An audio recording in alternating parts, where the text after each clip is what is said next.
promoting dialogue. It's 6 p.m. in Dakar and Accra, 7 p.m. in Niamey. Good evening. Welcome to Newslink, live on West Africa, Democracy Radio, 94.9 FM, and around the world at wadr.org. Here are the top stories. Pushback builds against former President Macky Sall's return to Senegal. Cette venue du président Macky Sall. This visit by President Macky Sall, which incidentally demonstrates the utter contempt he holds for Senegal, amounts to a third assassination. U.S. government reaffirms strategic partnership with Nigeria in key sectors, including security cooperation. Media organizations in Niger welcome the release of 2 journalists after nearly 10 months in detention. We welcome the efforts of all parties who contributed through dialogue, consultation, and prayers to achieving this positive outcome. Well, UNICEF launches Generation Zero Polio to boost childhood vaccination in Western Central Africa. Please stay with us for details of these stories and more. On the news, this is Augustine Bill Coley.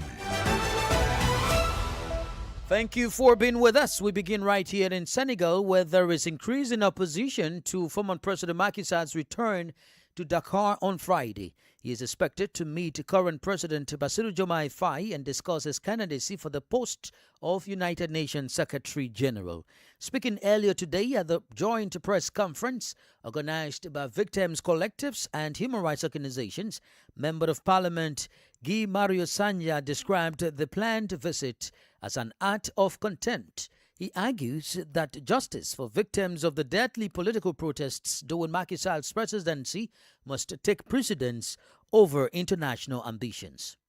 Cette venue du président Macky Sall. This visit by President Macky Sall, which incidentally demonstrates the utter contempt he holds for Senegal and the victims, involves him simply stepping off his plane, going to the palace, leaving the palace, and returning to his plane to depart Senegal. Contempt could not be more profound than this.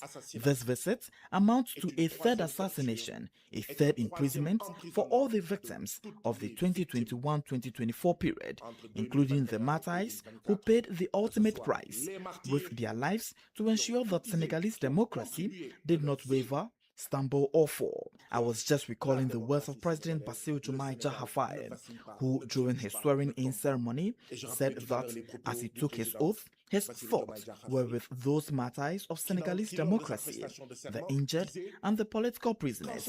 He said, "I will never let you down." What a disappointment. What yet another disappointment is to hear that our president is going to receive our tormentor, the godfather of torture, the godfather of political assassination, the godfather of political detention. If only one voice is to be heard, let it rise up, resonate, and be audible everywhere. Mr. President, you cannot betray your people like this. No, you cannot put us all in danger and leave us in a state of precarious uncertainty. Vous ne pouvez pas nous mettre toutes et tous en danger et en sursis. Senegal's Member of Parliament Guy Mario Sagna denouncing former President Macky Sall's return to Dakar on Friday. The United States has reaffirmed its commitment to strengthening a strategic partnership with Nigeria. This follows the conclusion of a 3-day high-level diplomatic visit by Assistant Secretary of State for African Affairs Frank Garcia in Abuja. Discussions between the U.S. diplomat and senior Nigerian officials focused on deepening cooperation in security, justice sector reforms, digital innovation, and regional stability. WDR's correspondent Yechenu Sasito reports. During the visit, Frank Garcia met with the Nigerian Minister of State for Foreign Affairs, Ambassador Shola Enikonolaye, the Chief of Defense Staff, General Olufemi Oluyede, Attorney General of the Federation, Lateef Fagbemi, Minister of Communications, Innovation and Digital Economy, Bosun Tijani, and the National Security Advisor, Nuhu Ribadu.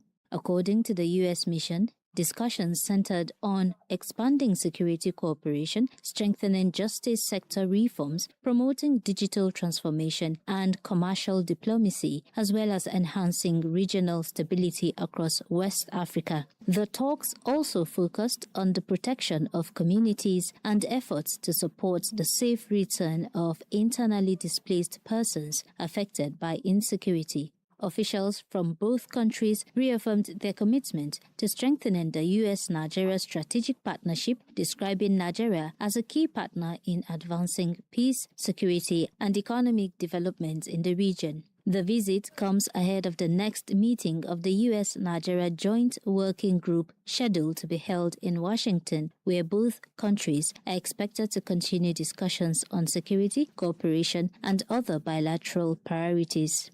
For WADR, Yeche Nusasitu in Abuja. The legal team of Sierra Leone's former President Ernest Bar Koroman has welcomed the government's decision to drop all criminal charges against him, but says concerns remain. Koroman, who led the country from 2007 to 2018, had been accused of high treason over the alleged failed coup of November 2023. The Office of the Attorney General and Minister of Justice on July 14 announced that it had filed a formal notice terminating the criminal proceedings against Koroman. However, his lawyers say the proceedings have damaged his reputation and warn that the charges could still be reinstated. We will bring you more details of this development during the guest interview. At the same time, Freetown is hosting the 56th section of the ECOWAS Ministerial Mediation and Security Council. The gathering comes as the sub-region grapples with terrorism, political transitions, and rising transnational crime.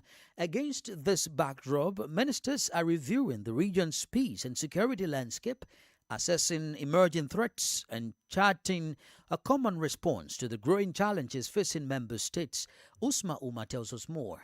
The Mediation and Security Council in Freetown is taking place under a tense political and socio-economic atmosphere. Dr. Omar Aliyu Toure, addressing the gathering weeks before the expiration of his presidency, said the region finds itself confronted by a crisis hindering the bloc's ability to deliver effectively. Terrorism and violent extremism continue to threaten peace and stability in several parts of our region. Organized criminal networks have expanded their operations. Maritime insecurity, cyber threat, and the spread of misinformation and disinformation have become significant threats to social cohesion and state resilience. Equally concerning are governance deficits and the shrinking of civic space, all of which continue to strain the social contract between states and citizens. Despite the challenges, Dr. Toure underscored notable achievements of the regional bloc while calling for support for the incoming administration. The support I received from you has been inestimable.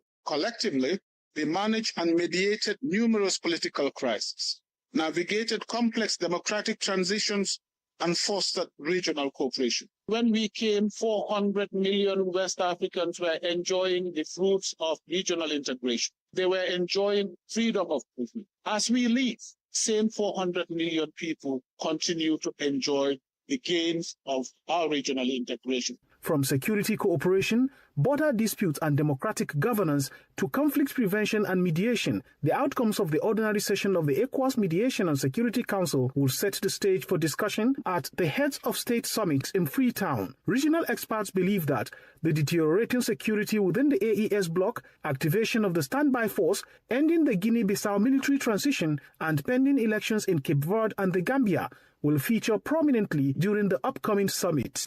Usma Uma Fight that report. More stories coming up on West Africa Democracy Radio. Newslink continues. We turn to Benin, where one of the country's longest-running criminal cases has reached a critical stage. Pierre Aubin Danimvo, a finance ministry official, disappeared without a trace in 2010 in what remains one of the country's most sensitive and controversial cases. More than 15 years after his disappearance, prosecutors have asked the Beninese Court for the Prosecution of Economic Crimes and Terrorism to hand the main suspect, Kojo Alofa, a 30-year prison sentence. Atiawin Mbila has the rest of the details. The prosecution argued that the hearings, witness testimonies, expert findings, and other evidence presented in the court established Kujo Alofa's responsibility for the disappearance of Pierre Aubin Danivo. It has therefore requested a sentence of 30 years imprisonment against him. Regarding Donatien Amusu, who is also being prosecuted in the same case, the prosecution has asked the court to impose a 5-year prison sentence, arguing that the evidence against him is sufficient to support conviction. In response, the defense lawyers rejected the prosecution's submissions. They challenged the prosecution's interpretation of the facts and pleaded for the acquittal of their clients. More than 15 years after the disappearance of Pierre Aubin Danivo, the case remains one of the most sensitive and closely watched judicial proceedings in Benin. The verdict of the Court for the Repression of Economic Offences and Terrorism is now eagerly awaited and will determine whether the court upholds the prosecution's recommendations. A report from WDR's correspondent and voiced by Atiawin Mbila. In neighboring Niger, media organizations are welcoming the release of 2 journalists after nearly 10 months in detention. While the release has been described as a positive step, press freedom advocates say the job is not finished, as another journalist remains behind bars. Let's now join Christopher Aticho for the details. The 2 journalists released are Umar Kane, publication director of newspaper, Le Harrison, and Yusuf Seriba, publication director of the newspaper, Ecos Jumond. They had been in detention since September 2025, accused of complicity in the dissemination of documents deemed capable of disturbing public order. They were prosecuted under Article 31 of Niger's cybercrime law, a provision that has been criticized for several years by the Nigerian press. Press organizations have welcomed the release of their colleagues. Sharif Haidara and Gary Amadou are both journalists. We welcome the efforts of all parties who contributed through dialogue, consultation, and prayers to achieving this positive outcome. Press freedom remains a fundamental pillar of any society committed to promoting democracy, peace, and development. As we have always said, the place of a journalist is not in prison but outside, because journalists are watchdogs. They are the ones who raise awareness. The Nigerian press is also hoping for the release of Ibro Chaibu, a journalist with Sarauni Radio and Television in Niamey. He was arrested around the same time as the 2 journalists who were released on Wednesday. He remains in detention at Kolo Civil Prison, located about 30 kilometers southeast. Since its amendment in June 2024, the cybercrime law has been used to arrest several journalists. Reporters Without Borders (RSF) is calling on Nigerian authorities to review the legislation which it says undermines press freedom. Yakuba Habibullah's report voiced by Christopher Aticho. Still in the Sahel, the African Union Commission chairperson continued his tour of the AES bloc with a stop in Burkina Faso today. Mahamadou Ali Yusuf was received in audience with Burkina Faso's foreign minister. The 2 officials discussed cooperation between the Continental Organization and Ouagadougou, including other issues. Abdullahi Hassan completes the story. 2 hours behind closed doors in Ouagadougou, the future of cooperation between the African Union and Burkina Faso was at the center of talks between AU Commission chairperson Mahamadou Ali Yusuf and Burkina Faso's foreign minister Karamoko Jean-Marie Traoré. Burkina Faso is a member state of our African Union. It is a founding member of the Organization of African Unity, OAU, and subsequently of the African Union. As such, I believe the chairperson of the African Union Commission has a responsibility to come, consult, and work with the government and to explore how the challenges we all face across the continent can be addressed through the spirit of solidarity and partnership that we are striving to strengthen. The visit comes as the continental body seeks to rebuild stronger ties with Burkina Faso and engage more closely with the Alliance of Sahel States, AES. Presenting the AU's new Sahel strategy, Mohamed Ali Yusuf highlighted 3 priorities: better governance, stronger security cooperation, and sustainable development. The African Union says it aims to deepen its partnership with Burkina Faso through specialized agencies and targeted programs designed to deliver concrete results for communities across the Sahel. Martin Kabat's report from Niamey, voiced by Abdullahi Hassan. You are listening to Newslink on West Africa, Democracy Radio 94.9 FM, and around the world at WADR.org. Here is a reminder of our top stories. Pushback builds against former President Macky Sall's return to Senegal. U.S. government reaffirms strategic partnership with Nigeria in key sectors, including security cooperation. Media organizations in Niger welcome the release of 2 journalists after nearly 10 months in detention. Still ahead in the news, UNICEF launches Generation Zero Polio to boost childhood vaccination in Western Central Africa. We also have guest interview and sports news. Please stay with us. Connecting Ghana to West Africa. This is Nadidi Tete in Accra, and you're listening to WADR 94.9 FM, Dakar. Thank you for staying with us. We are streaming live on YouTube at WADR News and on Facebook, WADR English Service. Let's take you to Ghana, where the government has restored full legal protection to the Achimonta Forest Reserve, one of Accra's most important green spaces and a key environmental asset in the capital. The decision reverses a previous policy that had opened parts of the forest to possible development, sparking concerns from environmental groups and the public over the future of the reserve. From Accra, Nadidi reports.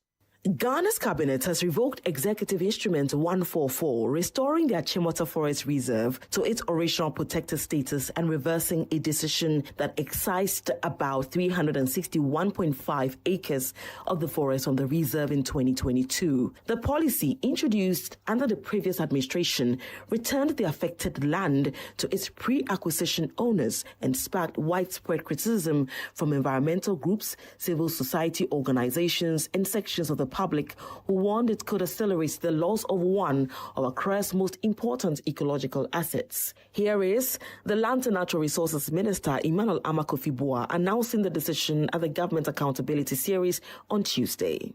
I'm happy to announce a historic cabinet decision taken on the 24th of June 2026 to revoke Executive Instrument EI 144 as amended by EI 234, effectively ensuring that the Achimota Forest retains its original status as a forest reserve and providing ecological safety zone for Accra and its environment. The minister described the Achimota Forest as Accra's last major urban forest, saying it plays a vital role in improving air quality, conserving biodiversity, and serving as a green buffer against the effects of rapid urbanization. The reversal has been welcomed by conservation advocates who have long argued that preserving the Achimota Forest is critical not only for Ghana's environmental sustainability, but also for climate resilience in one of West Africa's fastest growing urban centers. For WADR, Nadidi Tete, Accra. The first batch of Liberians fleeing xenophobic violence in South Africa has arrived in the capital, Monrovia. Authorities say a reintegration process for the 17 returnees has been launched, including temporary accommodation, financial assistance, and a start-up package. WADR's correspondent Ibrahim Parker reports. 17 Liberians who opted for voluntary repatriation from South Africa have arrived home in Monrovia as the government moves to support their reintegration. The Liberia Refugee Repatriation and Resettlement Commission says the returnees will undergo registration and profiling before reuniting with their families. Jericho Bangalo is Executive Director of the Liberia Refugee Repatriation and Resettlement Commission. Liberians have gone through a lot. It's been too painful, year in, year out, since 1989. It's been troubling. We watch the ordeal on television. We know you have family members. Our staff will be here while you are here, do the profiling, put you in our system. Officials say a reintegration package including essential supplies and $300 in mobile money support has been provided to help them restart their lives. For the returnees, they described their homecoming as emotional, thanking authorities for responding when they had lost hope. We are so happy to be home, especially for me. I left Liberia since 1996. 30 years today, making me back home. I'm not surprised, but I'm seeing everybody looking healthy, looking good.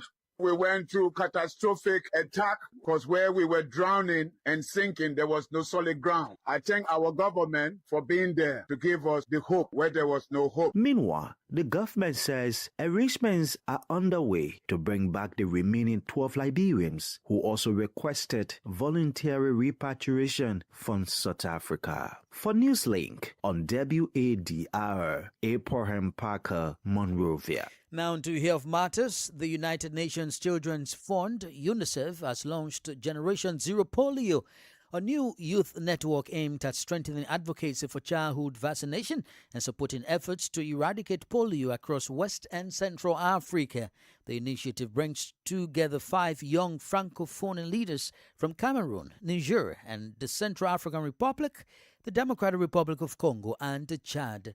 According to UNICEF, the leaders will lead community awareness campaigns, help counter vaccine misinformation, and promote confidence in immunization, particularly in areas where many children have never received a single vaccine dose. Veronica Jai tells us more.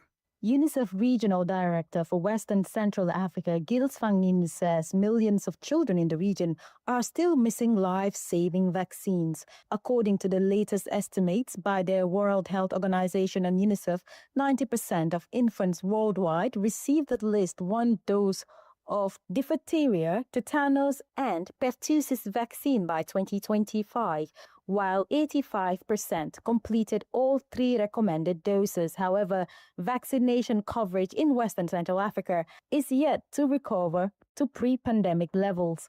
The region is home to about 6 million under-vaccinated children, including 4 million who have never received any vaccine. Coverage of the 3-dose of the DTP vaccine remains at just 71%, well below the global target of 90% by 2030.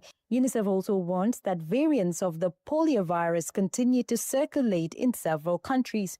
Since the beginning of the year, 56 polio cases have been reported across Cameroon, the Central African Republic, Chad, the Democratic Republic of Congo, Niger, and Nigeria, where conflicts, displacement, and limited access to healthcare continue to hamper vaccination efforts.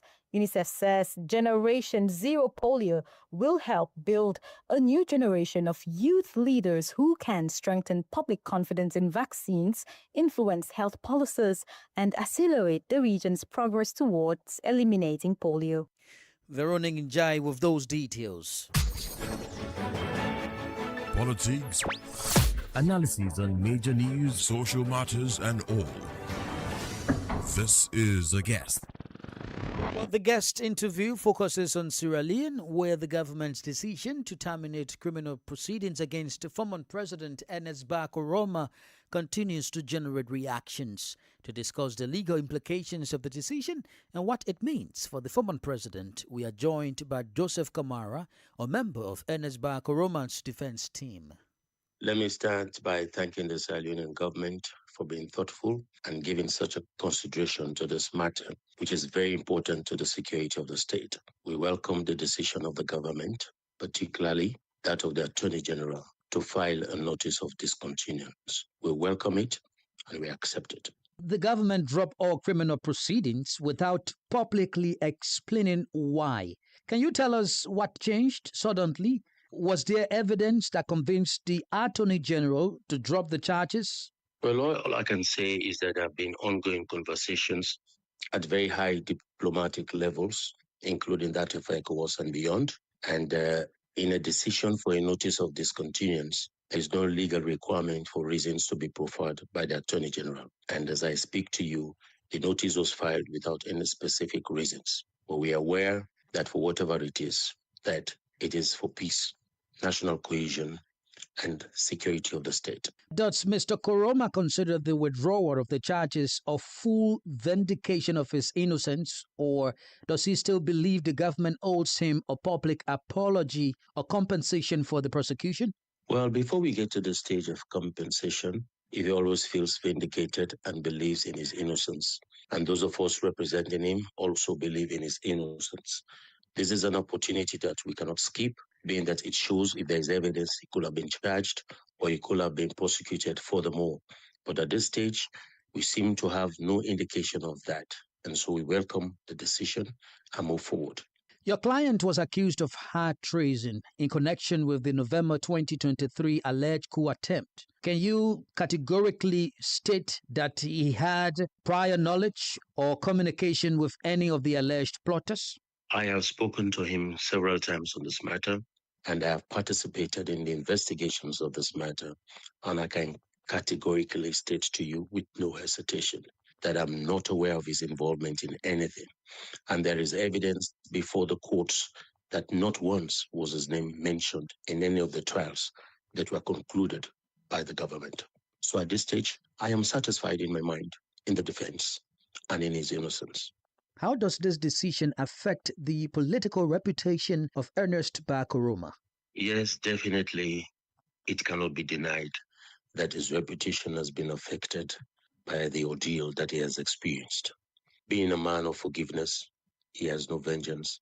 He seeks no vendetta against anyone. He looks forward to coming back as a peaceful citizen and as a senior statesman. The time of his return has not been determined at this stage, but certainly he looks forward to coming home to join his family, friends, and contribute to good governance in the country. Will he be willing to cooperate with any future inquiry into the alleged coup if new evidence emerges? The former president has always been very cooperative with the law. He has always been a law-abiding man. He has been present to any summons that has been made to him, and he has given support to all judicial processes. He will always be ready, willing, and able to avail himself to anything that will bring peace, cohesion, and inclusion in the country. Joseph Kamara is one of the lawyers representing Sierra Leone's former president Ernest Bar Koroma. They're speaking. Well, in sports, FIFA has unveiled the official schedule for the 2026 Women's Under-17 World Cup, set to take place in Morocco from October 17 to November 7. The tournament will feature 24 teams, including African representatives Ghana, Kenya, Nigeria, and Zambia, who secured qualification through the continental qualifiers. Hosts Morocco will open the competition against New Zealand on October 17 in Group A before facing Germany and Argentina. Matches will be played across venues in Morocco, with the semi-finals, third place, play-off, and final scheduled for Rabat. That's the latest in the world of sports. We've come to the end of this edition of Newslink on West Africa, Democracy Radio, broadcasting from Dakar, Senegal. Thank you for listening. Many thanks to Mustafa Sek and Maudou Ju for the technical support. Remember, you can listen to us via our online platform, wadr.org, and as well as our App Store and the Google Play Store at WADR. I am Augustine Curley. Good evening. We thank you for listening to Newslink in Nigeria on Love FM Abuja and Darling FM Owerri. In the Gambia on Hot FM Banjul, Hilltop FM and Veritas Radio in Serekunda. Thank you for listening on Alternative Youth Radio Lofa County, Liberia, Radio Kegaman in Nimba County, and DCN Radio Riverses County. A big thank you to Radio Baft FM in Sierra Leone for listening, and in Ghana we thank Radio Pad in Damango and Royals FM in Wenchi. Thank you all for listening to Newslink.